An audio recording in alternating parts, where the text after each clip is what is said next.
Next up is Robert McClain. Robert McClain, a resident of St. Paul for 44 years and originally from Philadelphia, enjoyed writing short stories as a young man. Robert came to Minnesota to attend McAllister College and decided to stay, taking up residence in the Summit University in Frogtown neighborhoods.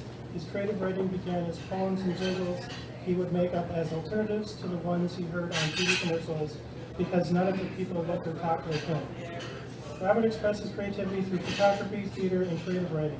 Robert has an interest in publishing and performing some of his writings in book form. Please welcome Robert McClain.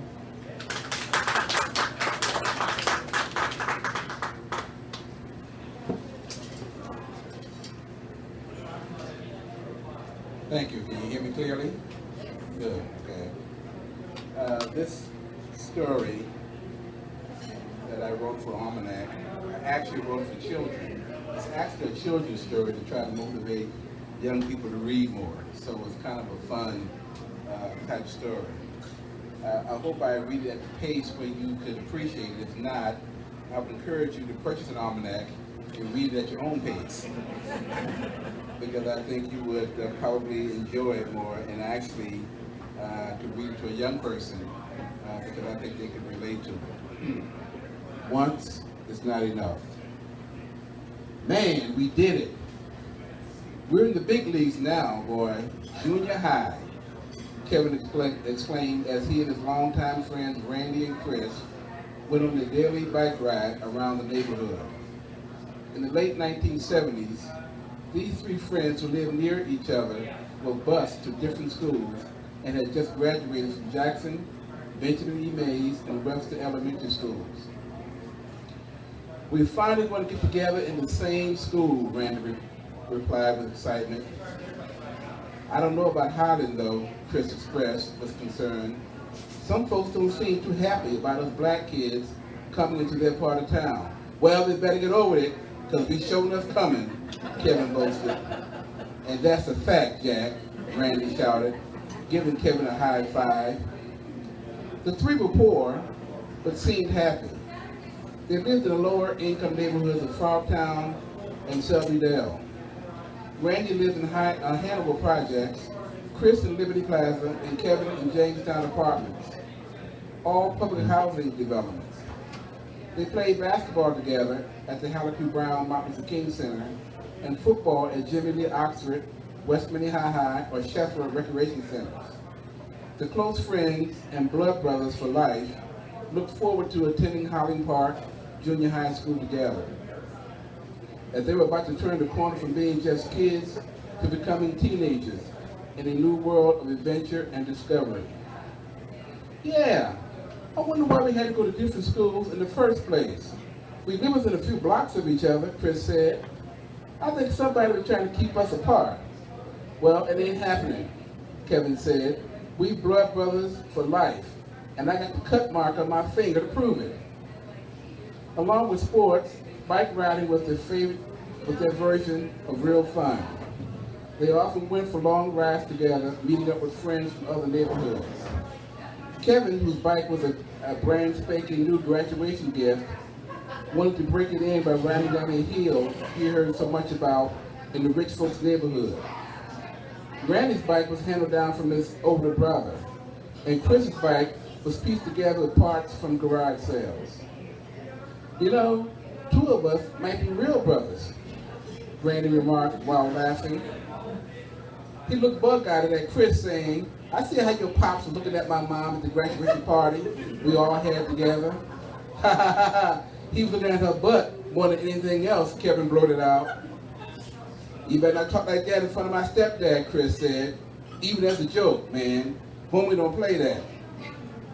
Everyone laughed but Chris, who wondered about any possibility of Kevin's dad being his real father. "Nah, he's too light-skinned for my mom," Chris thought, "and eyes too dark to be his kid. The rent man, maybe." "Have you guys ever heard of this Ramsey Hill?" Kevin asked, feeling the need to change the subject.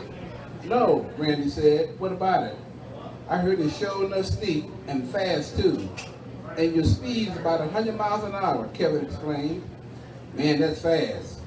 I don't know my bike can handle that kind of speed," Chris blurted out. Well, what you afraid of? We'll all be together, Kevin said. Man, we'll be flying.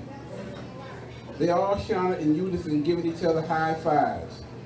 No one had a helmet or any kind of protective gear, just nerves of steel and ghetto guts.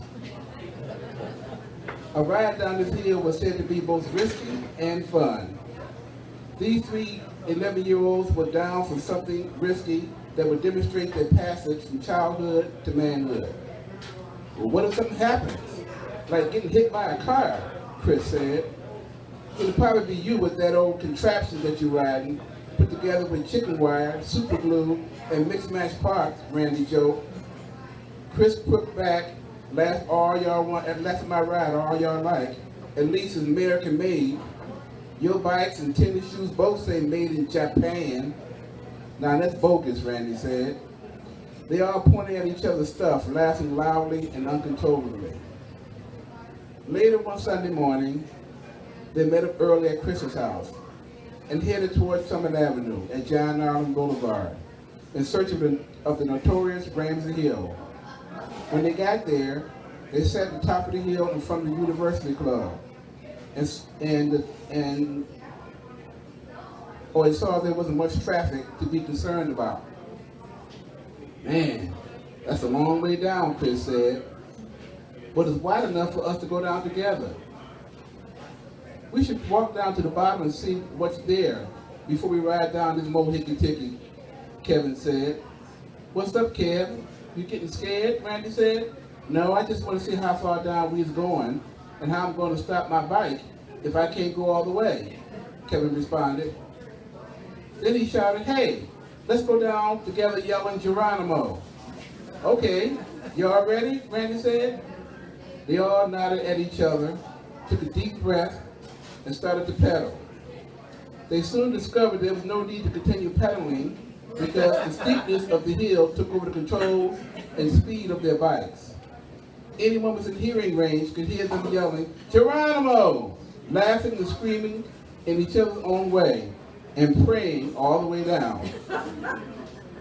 They reached the bottom quickly, looking flushed in the face and breathing heavily. They were all laughing between sighs of relief. Man, that was the bomb, Kevin explained. Let's go again, Chris shouted, even though his bike barely made it down.